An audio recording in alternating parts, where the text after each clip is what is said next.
Y'all seen this shit? In the first months of his second term, President Trump has moved to pardon many who were considered to be loyal to him, from local Republican officials convicted of fraud to rioters at the January 6th attack on the U.S. Capitol. This evening, the president called the daughter of reality TV stars Todd and Julie Chrisley to tell her that he plans to pardon her parents. The pair are both serving years-long prison sentences for bank and tax fraud. Also today, the New York Times published new details about the pardon of a Florida businessman convicted of tax evasion. A report from the New York Times found that the Trump administration pardoned Paul Walsack after his mother, Elizabeth Fago, attended a $1 million per-plate fundraising dinner for the president's super PAC. 3 weeks after the dinner, the president signed the pardon, getting Walsack out of an 18-month prison sentence and a $4 million restitution payment. Walsack's mother was invited to and attended that $1 million a-plate dinner at Mar-a-Lago, the president's club, and then Trump signed the full pardon for Walsack. What signal does that send to other wealthy individuals who may be seeking a pardon from the president? Well, one other thing that's so striking about the timeline here is Walsack was just sentenced to prison days before he received that pardon from President Trump, and the judge who sentenced him said at that proceeding that he wanted to send the message that wealth is not a get-out-of-jail-free card, and for that reason, he sentenced Walsack to 18 months in prison, in addition to having to pay back the money that he owed by defrauding, essentially, taxes, by not paying taxes. So this sends a message that accountability for the wealthy is not the same as accountability for those who don't have resources, and it creates essentially a two-tier system of justice for regular people and then for those who have political connections and wealth. And is this normally how pardons work?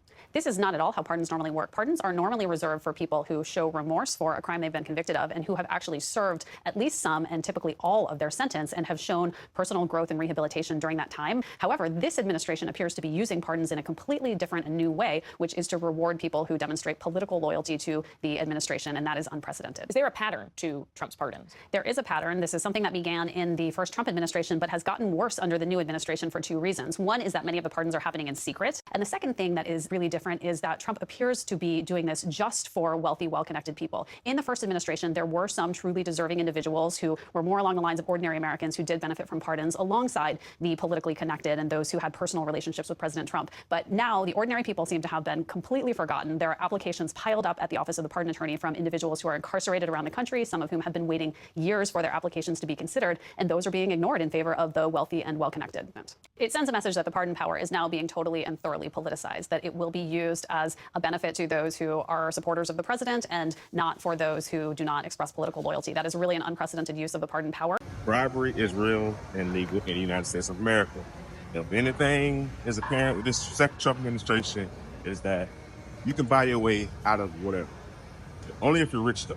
Because the regular folks, like you and I, don't stand a chance to have an pardon application seen.